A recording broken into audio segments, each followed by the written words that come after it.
Hay dos partes importantes en el trabajo que puede aportar. Por una parte a nivel profesional y por otra parte a nivel general.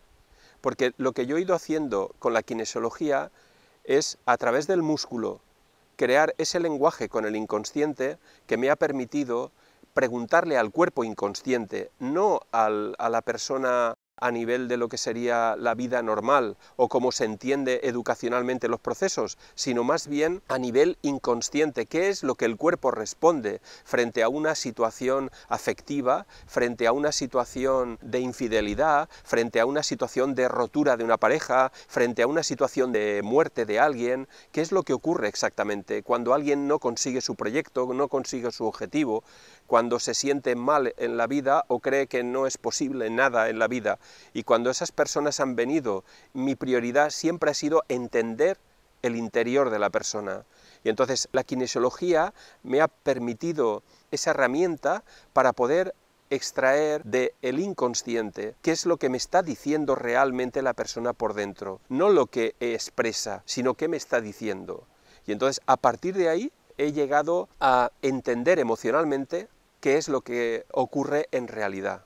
Con lo cual, en la medida que ha ido pasando el tiempo en estos 25 años, se ha ido creando toda una estructura nueva. Es como si fuera una creación de células, ¿no? Empieza por una célula, la célula se divide, esa célula se subdivide a la vez y van creando todo un entramado. Eso es lo que ha ido produciendo el DIP.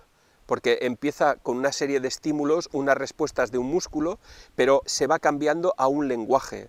Ese lenguaje, tanto en problemas con enfermedades, cuando gente dice que está bien y el cuerpo responde que no, o cuando hay conflictos y se cree que es un conflicto y en realidad el conflicto viene de otro punto, y entonces a través de la kinesiología, a través del test muscular, consigues un atajo directo a esa información. Y entonces lo que produce a nivel como terapeuta es tener profesionales que puedan acceder a ese inconsciente y crear un diálogo. Porque para mí una de las cosas más importantes de la vida ha sido lo que yo he vivido personalmente y seguimos viviendo la gente, que es simplemente que no tenemos recursos, que no tenemos gente al lado, que cuando hay un problema, la gente te busca y te expresa lo que todo el mundo te diría, lo mismo siempre. Nunca ha habido alguien que te diga, mira, esto da igual lo que te están diciendo. En realidad, lo que está ocurriendo es un proceso interno de cambio.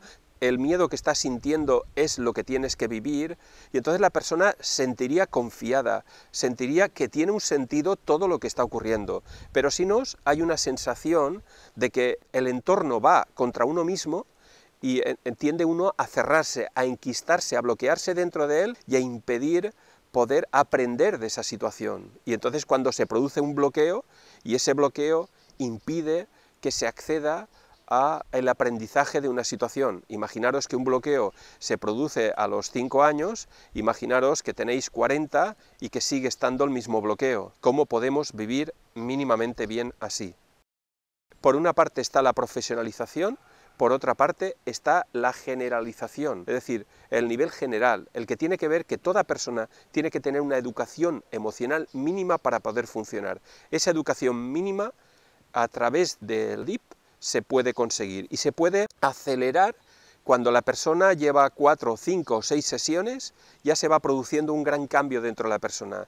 Y eso ayuda a que después, cuando empiezas a entender los mecanismos, entenderlos desde la experiencia y desde el aprendizaje, consigues pasar esa barrera del reset a un nivel mucho más profundo. Y entonces lo que surge del interior es para siempre. Es imposible crear un cambio porque no estás creando un cambio de personaje, un cambio de idea, un cambio de idealización, sino es un cambio profundo, desde el fondo.